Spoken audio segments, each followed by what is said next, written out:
الله وبركاته. الحمد لله نحمده ونستعينه ونستغفره ونؤمن به ونتوكل عليه ونعوذ بالله من شرور أنفسنا ومن سيئات أعمالنا. من يهده الله فلا مضل له ومن يضلله فلا هادي له. أشهد أن لا إله إلا الله وحده لا شريك له ونشهد أن محمدا عبده ورسوله صلى الله عليه وسلم تسليما كثيرا كثيرا. أرسله بالحق بشيرا ونذيرا بين يدي الساعة. من يطع الله ورسوله فقد رشد واهتدى ومن يعص الله ورسوله فقد ضل وغوى. فإنه لا يضر إلا نفسه ولن يضر الله شيئا. اللهم صل على محمد وعلى آل محمد كما صليت على إبراهيم وعلى آل إبراهيم إنك حميد مجيد. اللهم بارك على محمد وعلى آل محمد كما باركت على إبراهيم وعلى آل إبراهيم إنك حميد مجيد. رب اشرح لي صدري ويسر لي أمري واحلل عقدة من لساني يفقهوا قولي واجعل لي وزيرا من أهلي. رب زدني علما اللهم رب زدني علما. سبحانك لا علم لنا إلا ما علمتنا إنك أنت العليم الحكيم. قال الله عز وجل في القرآن المجيد والفرقان الحميد. أعوذ بالله السميع العليم من الشيطان الرجيم. بسم الله الرحمن الرحيم. يا أيها الذين آمنوا اذكروا الله ذكرا كثيرا وسبحوه بكرة وأصيلا. وقال النبي صلى الله عليه وسلم قولوا سبحان الله والحمد لله ولا إله إلا الله والله أكبر فإنهن يأتين يوم القيامة منجيات ومقدمات وهن الباقيات الصالحات. صدق اللہ العظیم. تمام قسم کی تعریفیں اس اللہ اکبر الحاکمین کے لیے جو ہم سب کا خالق ہے، ہم سب کا مالک ہے، ہم سب کا رازق ہے، ہم سب کا داتا ہے، نفع نقصان کا مالک ہے، جو ہم سب کی بگڑیاں بنانے والا ہے، موت و حیات کا مالک جو اعلیٰ کل شیء قدیر ہے. زمین و آسمان کا سارا نظام اس کے قبضہ قدرت میں ہے. وہ جب چاہے جو چاہے جس وقت چاہے کرنے پر قدرت رکھتا ہے. بے شمار لاکھ آداد درود و سلام سید الاولین والآخرین امام مصطفیٰ امام الرسول خاتم الانبیاء میرے اور آپ کے پیر و مرشد آقا دو جہاں کائنات کے سردار نبی جناب محمد رسول اللہ صلی اللہ علیہ وآلہ وسلم کی ذات اقدس کے لیے. حضرات و سامعین، ذی الحجہ کا مہینہ جاری اور ساری ہے۔ ہم نے پچھلے جمعے عشرہ ذی الحجہ کی فضیلت کے متعلق اور یوم عرفہ یعنی کہ 9 ذی الحج اس کے متعلق اور اس عشرے میں چند کرنے والے جو کام ہیں ان کے متعلق ہم نے گزارشات سماعت کی۔ اللہ احکم الحاکمین سے دعا ہے کہ اللہ مجھے اور آپ کو، ہمارے اہل خانہ کو، دوست احباب کو، بلکہ تمام مسلمانوں کو عشرہ ذی الحجہ کی جتنی بھی فضیلتیں ہیں ان سے فیض یاب ہونے کی توفیق عطا فرمائے، اور ان کی جو برکات ہیں، ان میں جو خیر ہیں، اللہ ہم سب کو ان کو سمیٹنے کی توفیق عطا فرمائے۔ حضرات، اللہ احکم الحاکمین نے اعلان کیا یا ایھا الذین آمنوا اذکروا اللہ ذکرا کثیرا، کہ ایمان والو اللہ کا ذکر کرو، بہت زیادہ ذکر کرنا، وسبحوہ بکرۃ واصیلا، اور اس کی تسبیح بیان کرو صبح اور شام، یعنی کہ صبح ہو یا شام ہو، انسان 24 گھنٹے اللہ کے ذکر میں اپنے آپ کو مصروف اور مشغول رکھے۔ اور ذکر کے حوالے سے ہی ہم بات کر رہے تھے پچھلے جمعے کے اختتام پر۔ رسول اللہ صلی اللہ علیہ وسلم نے اپنے صحابہ کرام کی تربیت کرتے ہوئے فرمایا، میرے صحابہ خذوا جنتکم، اپنے لیے ڈھال لے لو۔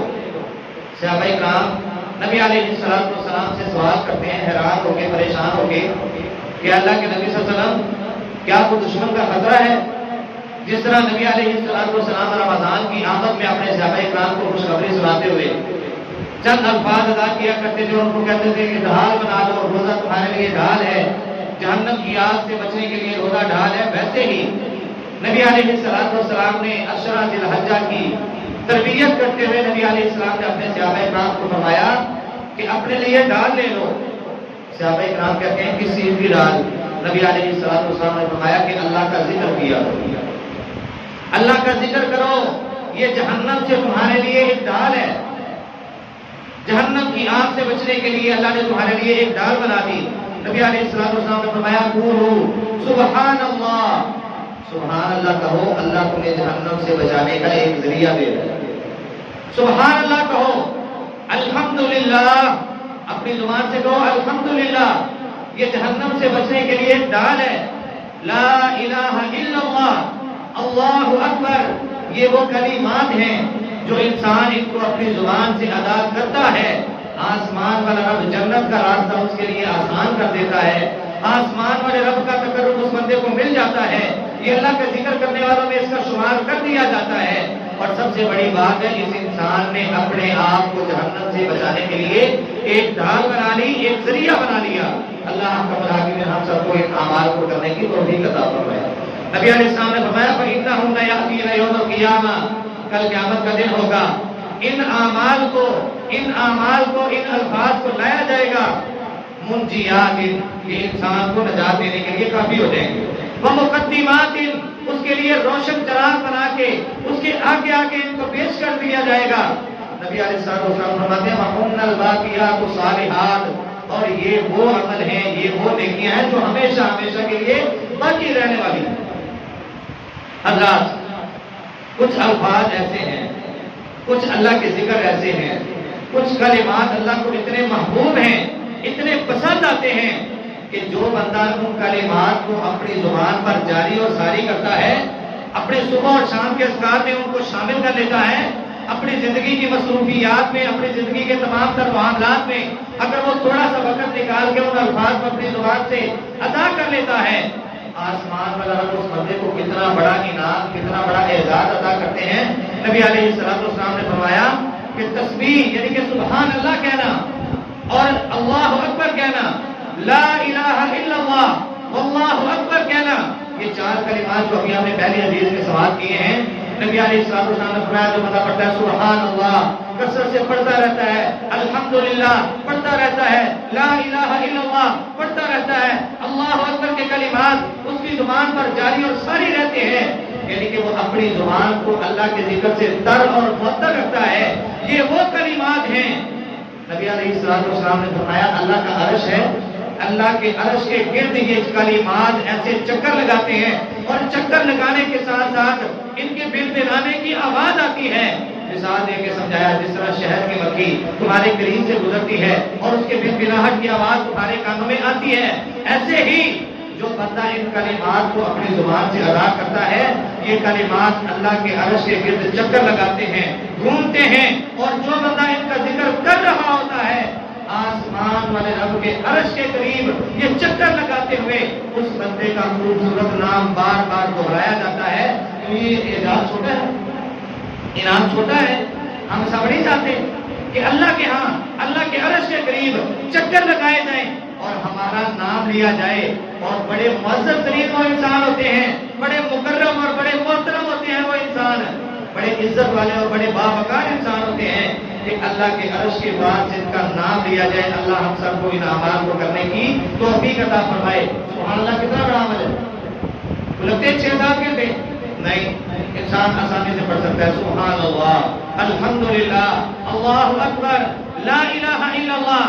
ہم نے پچھلے دن میں بھی اپنی اسی انداز میں تربیت کی، آج بھی ہم اسی تربیت کو حاصل کرنے کے لیے آئے ہیں کہ یار یہ عشرہ ذی الحجہ کے چند دن باقی ہیں، ہم ان میں خیر و برکات کو سمیٹتے ہوئے اپنی زبان کو فضولیات سے بچاتے ہوئے ہم نے کیا کرنا ہے؟ اپنی زبان پر سبحان اللہ، الحمدللہ، اللہ اکبر ان کلمات کو جاری کرنا ہے۔ اللہ کا مراقب ہمیں اس قابل بنا دے۔ حضرات نبی علیہ الصلوۃ والسلام کے پاس لوگ آئے شکایت لے کے، اے اللہ کے نبی صلی اللہ علیہ وسلم، ذهب اهل الدثور بالاجور، اے اللہ کے نبی صلی اللہ علیہ وسلم، ہم کمزور ہیں، ہم ناتواں ہیں، ہم اتنے مالدار نہیں ہیں، ہم اتنے دولت والے نہیں ہیں، جن کو اللہ نے دولت دی ہے وہ اجروں میں ہم سے آگے نکل گئے، وہ نمازیں بھی پڑھتے ہیں، وہ صدقہ و زکات بھی کرتے ہیں، ان کو اللہ نے وافر مال دیا ہے، ان کی ضروریات بھی پوری ہو رہی ہیں، ان کی ضرورت سے وافر جو مال ہے وہ اللہ کے راستے میں خرچ بھی کرتے ہیں۔ اللہ کے نبی، ہم تو صرف نمازیں پڑھتے ہیں، ہمارے پاس صدقہ زکات کرنے کے لیے مال ہی نہیں ہے، مالدار لوگ ہم سے آگے نکل گئے۔ اللہ کے نبی، ہم کیا کریں؟ ہم بھی چاہتے ہیں کہ ہم ان کے برابر ہو جائیں، ہم ان سے آگے نکل جائیں۔ نبی علیہ السلام نے فرمایا وَيَتَصَدَّقُونَ بِفُضُولِ أَمْوَالِهِمْ، فرماتے ہیں کہ وہ اپنے مالوں سے صدقہ کرتے ہیں، يَصُومُونَ كَمَا نَصُومُ، جیسے ہم نمازیں پڑھتے ہیں وہ بھی نمازیں پڑھتے ہیں۔ کوئی ایسا وظیفہ بتا دے، کوئی ایسا عمل بتا دے کہ ہم وہ عمل کریں۔ کیا کبھی ہم نے سوال کیا اس طرح کے؟ ہمارے تو سوال ہوتے ہیں کہ ایک بندے کو ایک مہینے کے دوسری بلڈنگ لینی ہو تو کی کرنا چاہیے گا، دوسری گاڑی لینے ہو تو کیا کرنا چاہیے؟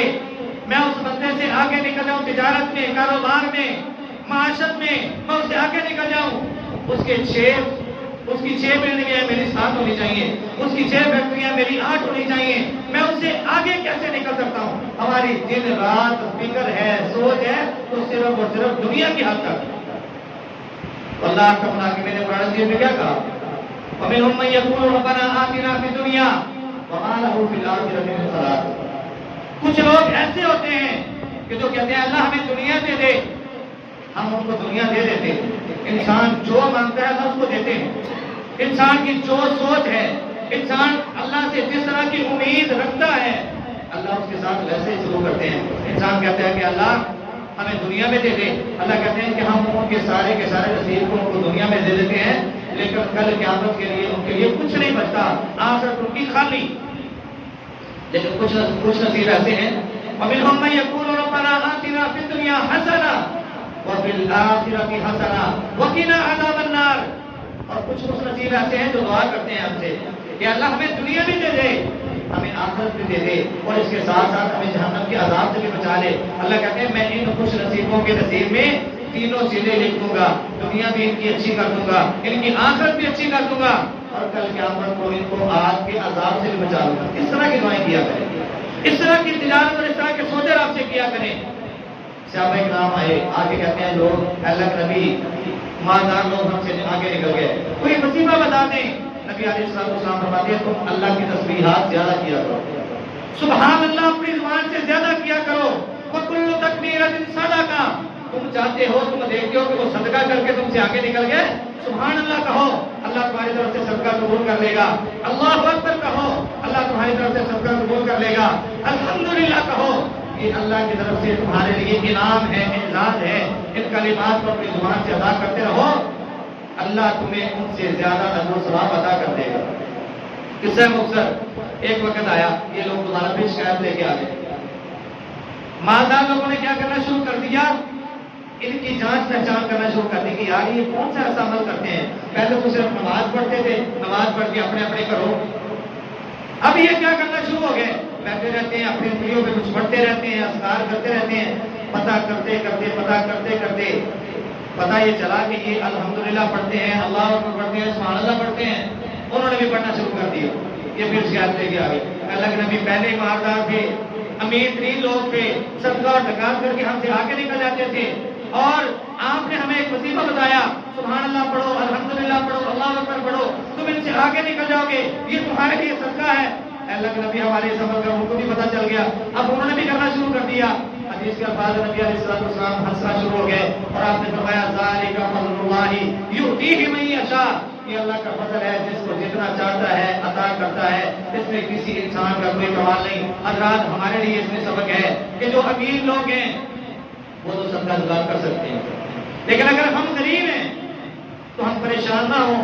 اللہ نے ہمارے لیے بھی آسانی والے راستے رکھے ہیں، ہمارے لیے بھی صدقہ و زکات کے راستے رکھے ہیں. سبحان اللہ کہنا شروع کر دیں، الحمدللہ کہنا شروع کر دیں، اللہ اکبر کہنا شروع کر دیں. یہ غریب بندے کے لیے اللہ کی طرف سے ایک بہت بڑا انعام ہے. صدقے والا ایک راستہ اللہ نے اس کے لیے کھول دیا ہے. اللہ کے ہم سب کو تمام سنتوں کو اپنے ذریعوں کا حصہ بنانے کی توفیق عطا فرمائے.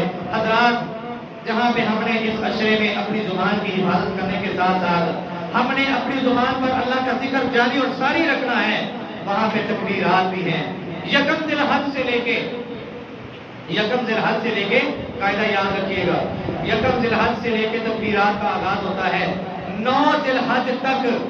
یہ ایک ایسا پروسیجر ہے کہ اس میں انفرادی طور پر انسان تکبیرات کہے. صحابہ کرام کو متعلق آتا ہے کہ وہ بازاروں کے اندر نکل جاتے اور بلند آواز سے تکبیرات پڑھتے، لوگ ان کو دیکھ کے تکبیرات پڑھنا شروع کرتے تھے. یعنی کہ یہاں پہ انفرادی اجتماعی طور پر نہیں، لوگ ان کو دیکھ کے اور اپنے اپنے تکبیرات کا آغاز کر لیتے. یکم ذی الحج سے تکبیرات کا آغاز کرتے ہوئے ہم نے 9 ذی الحج تک انفرادی طور پر یعنی کہ اپنی اپنی تکبیرات پڑھنی ہے. بے شک وہ آپ معمول بنا لے، ہر نماز کے بعد بنا لے، یا آپ چلتے پھرتے پڑھنا شروع کر دیں. تکبیرات کون سی ہیں؟ اللہ اکبر، لا الہ الا اللہ، واللہ اکبر وللہ الحمد. مختلف الفاظ آتے ہیں. یکم ذی الحج سے 9 ذی الحج تک یہ انفرادی طور پر تکبیرات کا آغاز کرنا ہے اور ہم نے ان کو پڑھنا ہے. اللہ نے اس کی توفیق دے. 9 ذی الحج سے یعنی کہ یوم عرفہ کی فجر سے لے کے 13 ذی الحج تک صحابہ اکرام کے متعلق آتا ہے کہ یہ اجتماعی طور پر ہر نماز کے بعد 9 ذی الحج سے یعنی کہ یوم عرفہ کی فجر سے لے کے 13 ذی الحج کی عصر تک صحابہ اکرام اجتماعی طور پر ہر نماز کے بعد بلند آواز میں ان تکبیرات کو پڑھا کرتے تھے. اللہ کا مراقب ہمیں بھی ان عملوں کو اپنی زندگیوں کی زینت بنانے کی توفیق عطا فرمائے. یقین جانیے یہ وہ اعمال ہیں، یہ وہ اذکار ہیں، یہ وہ الفاظ ہیں کہ جو اللہ کو بڑے محبوب ہیں، اللہ کو بڑے پسند ہیں. اللہ کا مراقبین ہم سب کو ان پسندیدہ اعمال کو کرنے کی توفیق عطا فرمائے. انہی اعمال میں سے کہ جو عمل ہم نے اس عشرہ ذی الحجہ میں کرنے ہیں، ان عملوں میں سے ایک عمل صدقہ بھی ہے. اللہ کے راستے میں صدقہ کرنا. اللہ کا مراقبین اعلان کرتے ہیں یا ایھا الذین آمنوا انفقوا مما رزقناکم من قبل ان یأتی یوم لا بیع فیہ ولا خلۃ ولا شفاعۃ. اور دوسرے مقام پہ فرمایا یا ایھا الذین آمنوا انفقوا مما رزقناکم من قبل ان یأتی احدکم الموت. کیا لوگوں اس سے پہلے اللہ کے راستے میں مال کو خرچ کر لو کہ تمہیں موت آ لے، تمہیں موت کا گھیرا آ کے پکڑ لے، تمہیں موت آ جائے. اللہ کے راستے میں مال کو خرچ کرو. مال کو خرچ کرنا آقا علیہ الصلوۃ والسلام کی اس حدیث سے آپ کو اندازہ ہو سکتا ہے. نبی علیہ الصلوۃ والسلام فرماتے ہیں یا بلال انفق علیک، اے بلال اللہ کے راستے میں تو خرچ کرنا شروع کر دے، اللہ تیرے اوپر خرچ کرنا شروع کر دے. ہمارے ذہنوں میں تھا کہ یار اللہ کے راستے میں مال خرچ کریں گے ہمارے مال میں سے کمی ہو جائے گی، ہم تنگ دست ہو جائیں گے، ہم کمزور ہو جائیں گے، ہم فقیر ہو جائیں گے. تاجدار نبوت جناب محمد رسول اللہ صلی اللہ علیہ وآلہ وسلم کی نبوت والی زبان سے گارنٹی لے لیں. ایک گارنٹی ہم سب میں سے کوئی دے، اس میں نقص ہو سکتا ہے، کمی ہو سکتی ہے، ایک گارنٹی جناب محمد رسول اللہ صلی اللہ علیہ وسلم کی ہے جس میں شک کی کوئی گنجائش ہی نہیں. نبی علیہ السلام پر قرآن نازل ہوا. اللہ کہتے ہیں مثل الذین ينفقون اموالهم في سبيل الله كمثل حبة انبتت سبع سنابل في كل سنبلة 100 حبة. جو اللہ کے راستے میں مال کو خرچ کرتے ہیں ان کی مثال ہے. نبی بیان کر دو اللہ کیسی مثال اے میرے نبی مثال بیان کرو. یہ لوگ کھیتی میں ایک دانہ بوتے ہیں, گندم کا ایک دانہ. کھیتی ہل چلائی جاتی ہے, اس میں پھر چھٹا دے کے دانوں کو بکھیرا جاتا ہے, ایک دانہ زمین میں جاتا ہے. اللہ حاکمین نے مثال دے کے سمجھایا کہ وہ لوگ جو اللہ کے راستے میں مال کو خرچ کرتے ہیں پریشان نہ ہو, تنگ دست نہیں ہوگے, یہ فقیر نہیں ہوگے. ان کی مثال اللہ نے قرآن کی زینت بنائی. اللہ کہہ رہے ایک دانہ تم زمین میں ڈالتے ہو, یہ زمین کی تہ میں جاتا ہے, آسمان اللہ جسے 7 بالیاں نکالتا ہے, 7 شاخیں اس کی باہر نکلتی ہیں. دانے کتنے تھے؟ ایک دانہ. 7 بالیاں ایک دانے سے اللہ نے نکال دی, اور ہر بالی کے ساتھ سنبلۃ 100 حبہ, اللہ نے 100 دانہ لگا دیا. مطلب کیا ہم دیکھتے ہیں نا 10 دنیا سے 17 آخرت پڑھا ہوتا ہے, لکھا ہوتا ہے, اس کو پڑھتے ہیں. 10 دنیا سے 17 آخرت مثال اللہ نے قرآن میں بیان کی ہے کہ ایک دانہ تم زمین میں لگاتے ہو, اس کی 7 بالیاں نکلتی ہیں. 7 بالیوں میں اللہ نے 700 دانے کو جڑ کے رکھ دیا ہے. وہ بندہ جو اللہ کے راستے میں 1 روپیہ خرچ کرتا ہے پریشان نہ ہو, اللہ اس کے 1 روپے کو 700 سے کئی گنا زیادہ بڑھا چڑھا کے اس کو دنیا اور آخرت میں عطا کرنے پر قادر ہے. اور فرمایا مَا نَقَصَتْ صَدَقَةٌ مِّن مَالٍ, لوگوں پریشان نہ ہو, اللہ کے راستے میں خرچ کرنا تمہارا کام ہے, تمہارے مال میں اضافہ کرنا اس آسمان والے رب کا کام ہے, تمہارے مال میں کمی نہیں ہوگی. حضرات یہ وہ عمل تھے جو ہم نے اشرف الحجہ میں کرنے ہیں, اور اس کے ساتھ ساتھ جو سب سے اہم عمل جو ہم نے اس 10 ذی الحجہ کو کرنا ہے وہ کون سا والا؟ قربانی. ہم نے جانوروں کو قربان کرنا ہے اللہ کے راستے میں. حضرات یہاں پہ ایک بات ذہن نشین کر لیں, قربانی کے لیے کچھ چیزیں ضروری ہیں. انسان کا جھوٹ سے پاک صاف ہونا, انسان کا سود جیسی لعنت سے پاک ہونا, سود کا کاروبار لین دین اس سے پاک صاف ہونا, انسان کے اندر تکبر نہیں ہونا چاہیے, انسان کے اندر ریاکاری نہیں ہونی چاہیے, انسان کا نمازی ہونا بہت ضروری ہے. جو انسان بے نماز ہے لاکھوں قربانیاں کرتا رہے, اسلام کا اہم ترین رکن وہ چھوڑ رہا ہے. جس بندے نے ایک نماز چھوڑ دی, من ترک الصلاۃ متعمدا فقد کفر, جس نے ایک نماز چھوڑ دی دائرہ اسلام سے نکل گیا, کفر میں شامل ہو گیا. مطلب کیا ہے؟ قربانی کے لیے ہمیں اپنے آپ کو تیار کرنا ہے. ابھی ہمارے پاس 4-5 دن باقی ہیں, 3-4 دن ہیں, ہم اپنی تربیت کر سکتے ہیں, ہم اپنے روٹے میں رب سے صلح کر سکتے ہیں, ہم اللہ سے معافی مانگ سکتے ہیں کہ اللہ ہمیں اس مسئلے کا پہلے پتہ نہیں تھا کہ تو قربانی بھی اس بندے کی قبول کرتا ہے جو نماز پڑھنے والا ہے. اللہ میں تو بے نماز پتہ نہیں کتنی وہ قربانیاں کرتی ہیں, میری قربانیاں کا نہیں بنے گا. قربانی کے لیے نماز ضروری ہے. اگر آپ بے نمازی ہیں تو اللہ سے صلح کر لیں, آج ہی اللہ سے معافی مانگ لیں. کہیں ایسا نہ ہو کہ آپ 1 لاکھ 2 لاکھ 4 لاکھ 5 لاکھ روپیہ لگا کے محنت مشقت کر کے اس جانور کو پال کے اس کی قربانی بھی کر رہے ہیں, لیکن وہ سارا کوڑے اور ردی کی ٹوکری میں جا رہے ہیں. ہمیں اس چیز کی فکر کرنی ہے, ہمیں اپنے نمازوں کی فکر کرنی ہے تاکہ ہماری قربانی رائے گاہ نہ ہو, ہماری قربانی ضائع نہ چلی جائے. ہم نے قربانی کرنی ہے کس کی رضا کے لیے؟ بولیں, قربانی کس کی رضا کے لیے کرنی ہے؟ اللہ کی رضا کے لیے. اور ہم نے سنا تھا کہ ہر وہ عمل جو نیکی سمجھ کے کیا جائے, اگر اس میں اخلاص نہیں ہے وہ عمل بے شک جتنا مرضی بڑا عمل ہو ردی کی ٹوکری میں جائے گا. مطلب کیا ہے کہ آپ نے جانور قربان کرنے ہیں تو آپ کے اندر اخلاص ہونا چاہیے. اخلاص کیا ہے کہ یہ اللہ نے مجھے مال دیا تھا, اللہ نے مجھے توفیق دی ہے, میں نے جانور لے لیا ہے, جانور چھوٹا ہے یا جانور بڑا ہے, میں نے دنیا کو دکھانے کے لیے قربانی نہیں کرنی, میں نے کس کو راضی کرنے کے لیے قربانی کرنی ہے؟ اللہ احکم الحاکمین خود اعلان کر رہے ہیں لن ینال اللہ لحومها ولا دماؤها ولکن ینالہ التقوی منکم.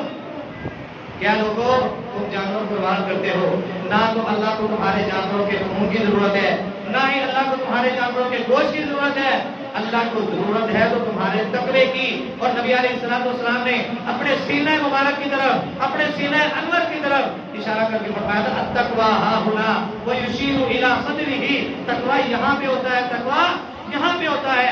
جانور بڑا لے آنے میں تقویٰ نہیں، جانور چھوٹا لے آنے میں تقویٰ نہیں، بلکہ تقویٰ کہاں پہ؟ سینے میں ہے۔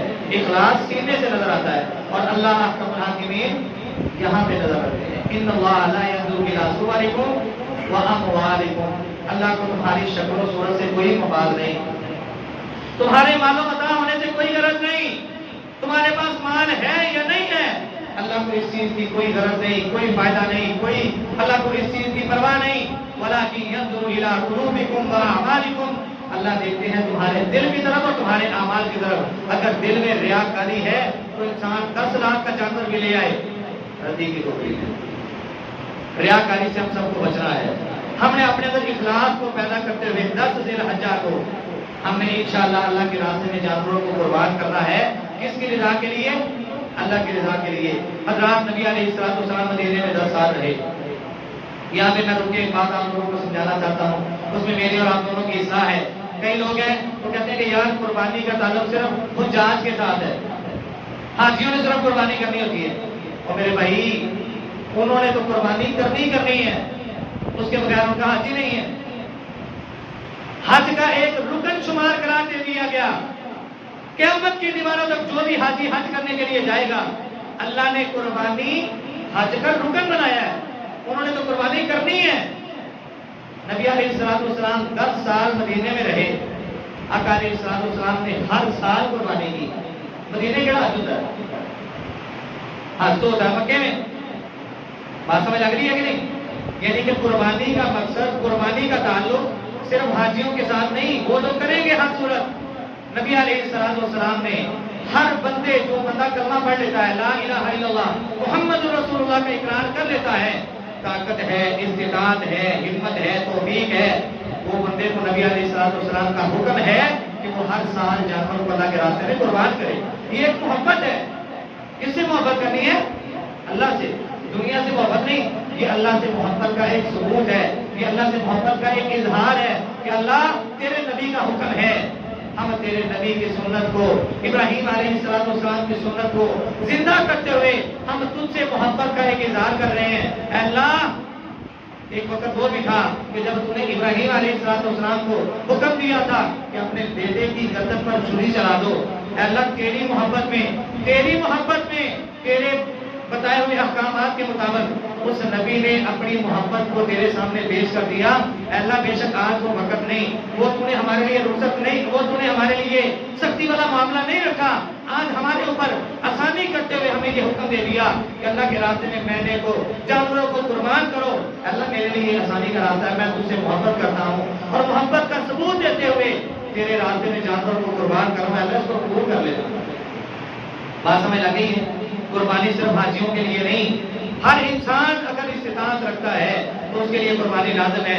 نبی علیہ السلام نے وہ بندہ جس کے پاس استطاعت ہے، طاقت ہے، وہ قربانی کر سکتا ہے، ہمت اور توفیق موجود ہے، لیکن اس کے باوجود قربانی نہیں کرتا، آقا علیہ السلام نے اس کے متعلق وحی سنائی، من وجد ساعة لأن يضحي فلم يضحي فلا يحضر مصلانا، جو بندہ طاقت رکھنے کے باوجود جانور قربان نہیں کرتا، ہمت ہے، کر سکتا ہے، اللہ نے توفیق دی ہے، کر سکتا ہے، لیکن نہیں کرتا، آقا علیہ السلام فرماتے ہیں میں اس کو اجازت نہیں دیتا کہ وہ ہماری عیدگاہ میں آ کے ہمارے ساتھ نماز پڑھے۔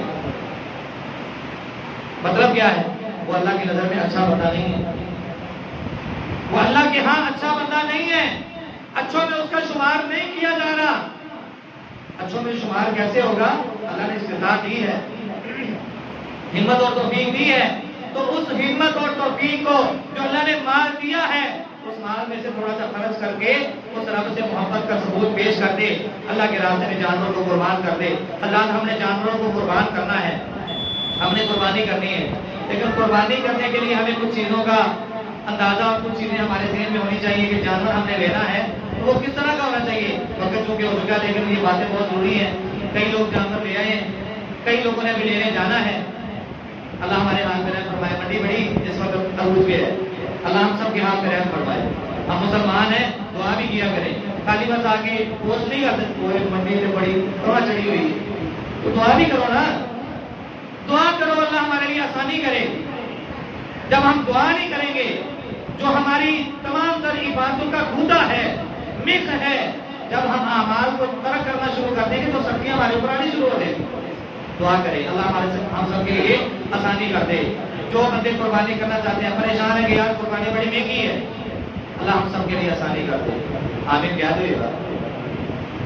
اللہ ہم سب کے لیے آسانی کر دے. نبی علیہ السلام نے قربانی کے تربیت کرتے ہوئے اپنے صحابہ کرام کو بیان فرمایا, مر رہا ہلال الحج واراد ان یضحی فلا یاخذ من شعره ولا من اظفاره. صحیح مسلم کی روایت ہے. جو بندہ قربانی کا ارادہ رکھتا ہے, ہم نے دروس میں بھی سنا کہ جو بندہ قربانی کرنا چاہتا ہے, ذی الحج کا چاند دیکھنے کے بعد قربانی کرنے تک اب یہ بندہ نہ تو اپنے ناخن اتارے گا, نہ ہی اپنی حجامت کروائے گا, اور نہ ہی اپنے زیر ناف اور زیر بغل بال اتارے گا. یعنی کہ ذی الحج کا چاند نظر آنے سے پہلے وہ اپنی صاف ستھرائی کر لے, اپنی صفائی ستھرائی کر لے. لیکن جیسے ہی ذی الحج کا چاند نظر آئے گا, اس کے بعد وہ ان چیزوں سے رک جائے جب تک وہ اپنے جانور کو قربان نہیں کر لیتا. پہلی شرط, پہلی تربیت, پہلا مسئلہ قربانی کے حوالے سے. اور دوسرا کہ ہم نے جانور کا انتخاب کرنا ہے.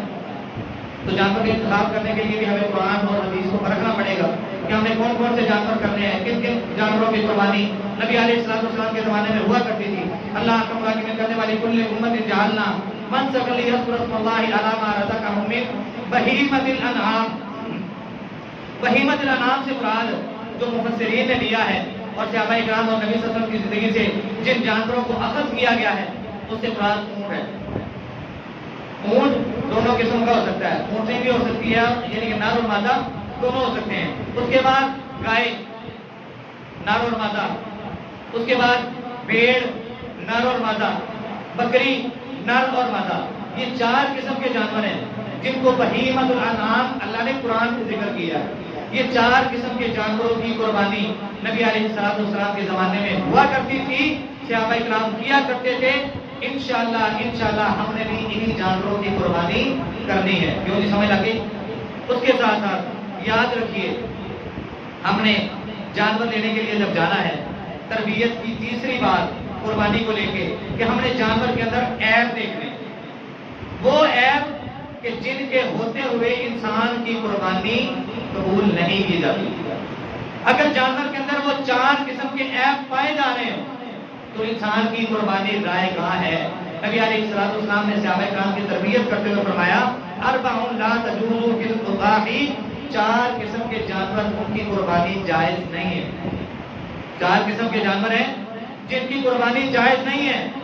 پہلا العوراء بین عورها, وہ جانور جس کا بہنگا پن ظاہر ہو, یعنی کہ جس کی ایک آنکھ خراب ہو, کانا ہو. ہماری سادی سی زبان میں بہنگا نہیں سمجھ لگ رہا تو کانا سمجھ لگ جائے, جس کی ایک آنکھ ضائع ہو چکی ہے, یا ایک آنکھ سے وہ نہیں دیکھتا, یا ایک آنکھ اس کی کانی ہے. العوراء بین عورها, ایسا جانور کہ جس کا بہنگا پن, جس کا کانا پن واضح ہو رہا ہے, ایسے جانور کی قربانی جائز نہیں.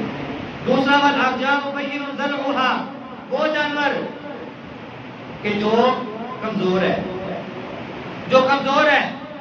فرمایا والکثیر الذی لا تنکی والمریض بین مرضها, تیسرا وہ جانور کہ جس کی بیماری واضح ہو رہی ہے. ایک جانور کون سا؟ جس کی آنکھ خراب ہے. دوسرا وہ جانور جو بیمار ہے. تیسرا وہ جانور لنگڑا, والارجاء بین ضلعها, جس کا لنگڑا پن ظاہر ہو رہا. اور چوتھا وہ جانور کہ جو اتنا بوڑھا ہو چکا ہے, اتنا بوڑھا ہو چکا ہے کہ جس کی ہڈیوں میں خون ہی نہیں, بیچارہ اپنے آپ کو بھی آواز آ رہے, صحیح طرح چل پھر نہیں سکتا. آپ نے ایک اللہ کے ہاں امانت پیش کرنی ہے, اللہ کو ایک تحفہ دینا ہے. ہم نے کسی کو تحفہ دینا ہو تو ہماری سوچ کیا ہوتی ہے کہ یار اگلے بندے کی سوچ سے اچھا تحفہ ہونا چاہیے. ایک عوام الناس کی بات کرنا, تو جو پوری کائنات کا رب ہے, آپ اس کو تحفہ دینے کے لیے ان چیزوں کا خیال نہیں کر سکتے. ان چیزوں کا خیال ہم نے کرنا ہے, لازم ہے. ہم نے دیکھنا ہے جانور کی آنکھیں ٹھیک ہے, ہم نے دیکھنا جانور بیمار تو نہیں ہے, ہم نے دیکھنا ہے جانور کے اندر لگڑا پن تو نہیں ہے، ہم نے دیکھنا ہے کہ جانور اتنا لاغر اور کمزور تو نہیں کہ یہ بیچارہ اپنے آپ ہی آبادار ہے۔ ہم نے رشتہ کرنا ہو تو بڑا کچھ دیکھتے ہیں، لیکن رب کے راستے میں جب جانور قربان کرنا ہو اس کے لیے چلو ٹھیک ہے جی یہ بھی چل جائے گا۔ کیسے چل جائے گا؟ نبی علیہ السلام نے رخصت نہیں دی، تو کیسے کہہ سکتا چل جائے گا؟ ہم نے ان چار چیزوں کو دیکھنا ہے، کون کون سی ایک بار پھر دوہرا دیں، کون کون سی ہو؟ لگڑا نہ ہوئے، بیمار نہ ہوئے، اور کانا نہ ہوئے، اور سب تو کمزور جانور نہ ہوئے۔ یہ چار قسم کے جانور ان کی ہم نے پہچان کرنی ہے حضرات۔ اس کے ساتھ ساتھ چوتھی بات، ہم نے قربانی کرنی کب ہے جی؟ قربانی کرنی کس وقت؟ بولو تو صحیح، آپ سے نہیں جانتے۔ عید کی نماز ادا کرنے کے بعد حضرت براء بن عازب رضی اللہ تعالیٰ بیان کرتے ہیں کہ میں نے نبی صلی اللہ علیہ وسلم کے ساتھ عید الاضحیٰ کی نماز پڑھی، اور نماز پڑھ کے جب ہم اپنے گھر واپس آ رہے تھے نا تو میرے خالو کے گھر سے جانور کا خون باہر نکل رہا تھا۔ تو ہم نے دروازہ کھٹکا کے پوچھا کہ نماز پڑھ لی ہے؟ نماز پڑھ کے جانور قربان کیا یا پہلے ہی؟ تو پتہ یہ چلا کہ نماز ادا کرنے سے پہلے ہی جانور کو قربان کر دیا۔ نبی علیہ السلام نے فرمایا من کان ذبح قبل ان یصلی او نصلی، کہ جس بندے نے ہمارے ساتھ عید کی نماز ادا کرنے سے قبل جانور کو قربان کر لیا فلیذبح مکانہا اخرى، اس کی قربانی نہیں ہوئی، اس کو نہیں، اب اس کی جگہ پہ دوسرا جانور ذبح کرے۔ مطلب کیا ہے؟ ہمارے لیے سبق ہے، ہمارے لیے تربیت ہے کہ ہم نے جانور قربان کرنا ہے تو کب؟ عید کی نماز ادا کرنے کے بعد۔ یہاں پہ رک کے ایک بات اور سنیں، کئی لوگ ہوتے ہیں جمعے میں ہوتا ہے نا کہ پہلے خطبہ ہوتا ہے اس کے بعد نماز ہوتی ہے، لیکن عید الفطر یا عید الاضحیٰ میں اس کا معاملہ برعکس ہوتا ہے کہ پہلے نماز ہوتی ہے اور اس کے بعد خطبہ ہوتا ہے۔ کئی لوگ ہوتے ہیں کہ جیسے ہی نماز کا سلام کرتا ہے نا پڑھی دے کر آنا، بھائی آدھی نماز پڑھ کے جا رہے ہو، خطبہ اس کا حصہ ہے۔ عید الفطر ہو یا عید الاضحیٰ ہو، عیدین کا خطبہ جو ہے وہ حصہ ہے عید کا۔ اس چیز کی بھی فکر کرنی ہے، بس نماز پڑھ کے سلام پھیرے تھے کرانا نہیں، ہمیں اس چیز کا فکر کرنا ہے۔ حضرات نبی علیہ السلام نے ہماری تربیت کی کہ ہم نے کیا کرنا ہے، جانور کو قربان کب کرنا ہے؟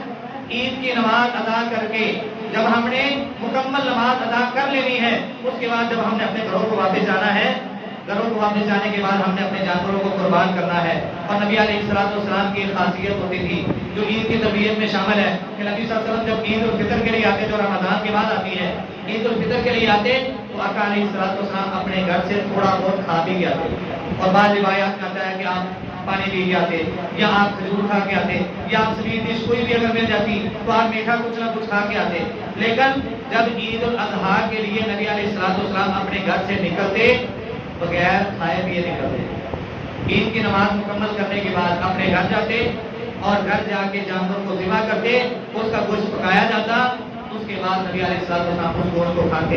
حضرات ہم نے جانور قربان کرنے ہیں، کئی ہمارے جیسے ایسے کمزور لوگ ہیں جو مکمل جانور نہیں لے سکتے، ان کے لیے شریعت میں آسانی رکھتے ہوئے گائے کا دور ہے، اونٹ کا دور ہے، ان دونوں جانوروں میں حصے ڈالے جاتے ہیں۔ تو ہم نے دیکھنا ہے کہ گائے کے اندر نبی علیہ السلام کے زمانے میں اور اونٹ کے اندر نبی علیہ السلام کے زمانے میں کتنے کتنے حصے ہوا کرتے تھے۔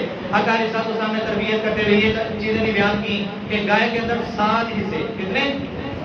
7 حصے گائے کے اندر، بچے کے اندر، پنجابی زبان میں سمجھ لو، بچے کے اندر، بیڑے کے اندر 7 حصے ڈالے جا سکتے ہیں، اور اونٹ کے اندر 7 حصے بھی ہو سکتے ہیں اور 10 حصے بھی ہو سکتے ہیں۔ 7 سے 10 دونوں طریقے جائز ہیں، جو آپ کے لیے آسان ہو وہ کر لیں۔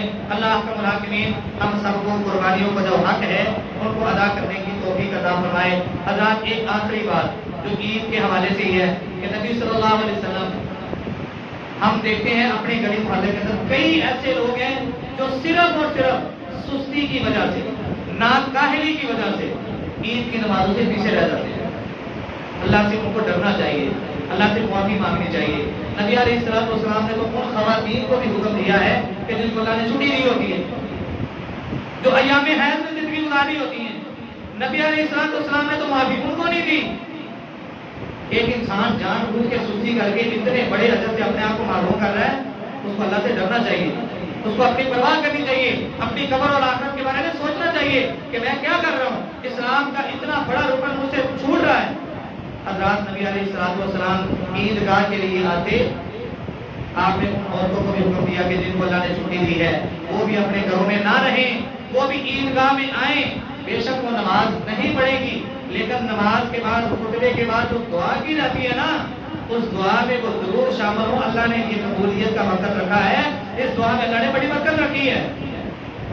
عید الفطر ہو یا عید الاضحیٰ ہو، تمام مسلمان بچے بوڑھے جوان مائیں بہنیں سب کے لیے یہ لازم ہو جائے کہ ہم نے عید الاضحیٰ کے لیے میدان میں آنا ہے، ہم نے عیدگاہ میں آنا ہے، ہم نے عید کی نماز ادا کرنی ہے، اور عید کی نماز ادا کرنے کے بعد جس راستے سے ہم آ رہے تھے اس راستے سے واپس نہیں جانا، راستہ بدل کے جانا ہے۔ یہ وہ ساری تربیت کی باتیں تھیں جو میرے اور آپ کے لیے بہت ضروری تھی۔